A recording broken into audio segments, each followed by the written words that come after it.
Photosynthesis. This one process plays a significant role in the existence of life on Earth.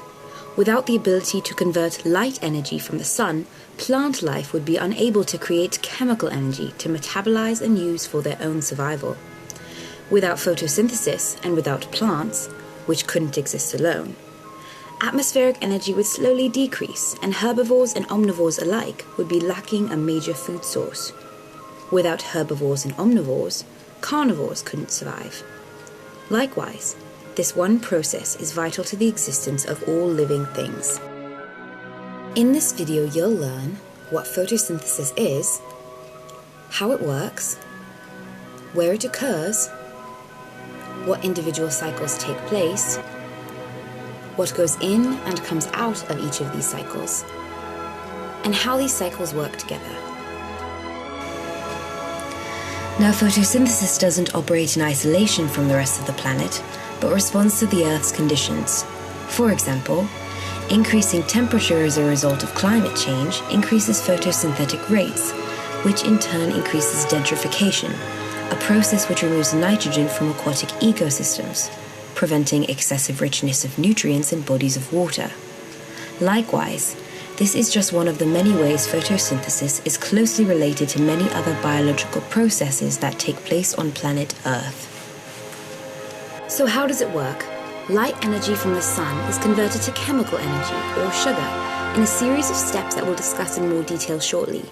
Carbon dioxide and water must be available for this process to work, and luckily for us, oxygen is a byproduct. So where does this process occur? Photosynthesis takes place in the chloroplast, a plant cell organelle.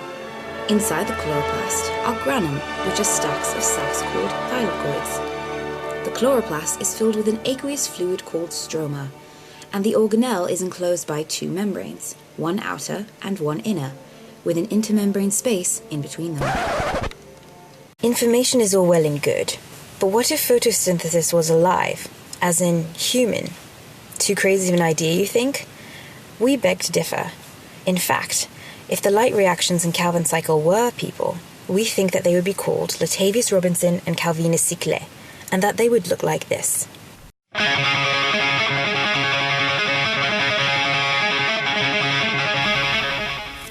Meet Latavius Robinson. He lives in thylakoid stacks, and in order for him to do his job, he needs light for energy and water.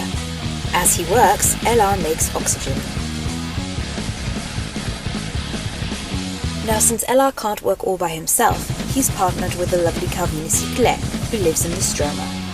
In order for Calvina to do her job, she needs carbon dioxide and makes sugar.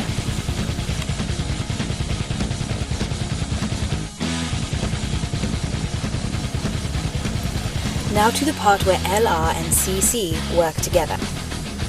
Lr gives ATP to Cc, who breaks it and hands it back to Lr, who puts it back together again and gives it to Cc again. This continues pretty much forever. In the same way, Lr gives NADPH2 to Cc, who takes the two hydrogens off and stuffs them into the intermembrane space. Cc then hands back NADPH plus to Lr, who takes two more hydrogens from the thylakoid space, puts them on, and gives NADPH2 back to Cc. This also happens over and over and over again.